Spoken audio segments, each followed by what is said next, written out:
یو روایت کې راځي چې اوس باران کله وشي باران نو دوه قسمه خلک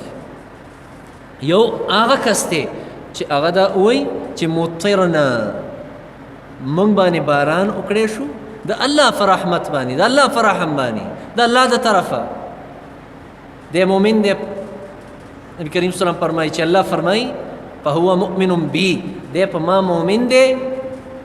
او دی په شیطان باندې کافر دی یعنی شیطان نه انکار کړي هغه خلک دي چې هغه د باران نسبت نورو څیزونو ته کوي هغه وخت به ستورو ته نسبت کوو یاره پلان کې ستوری راغلی دا باران ځکه وشو دا پلان کې ستوری هغلته تللی دا باران ځکه وشو او اوس موږ څه وایو اوس موږ وایو یاره دا پلان کې سپیره چې راغی دا سپیره دا چې راغلی دی بارانونه را باندې بند او چې کله د باران ضرورت نی موږ یاره بد چې دې کار له ګوتې ور وړي دي بس دا بارانونه دي دا دغه د کفر نسبت الله فرمایي دا سړی په ما کافر دی ما نه په ما کفر وکړو او په شیطان باندې دی مؤمن دی په شیطان ایمان دغه سندرونو دا خطرناکه خبره ده یو سړی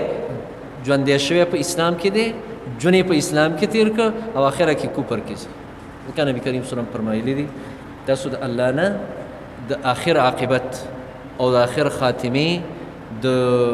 صحیحوالي او د جوړوالي سوال د الله نه کوئ او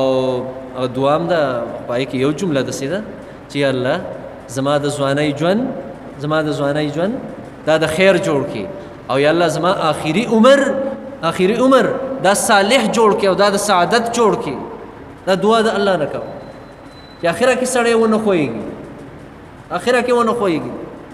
او کفر طرف ته لاړ نشي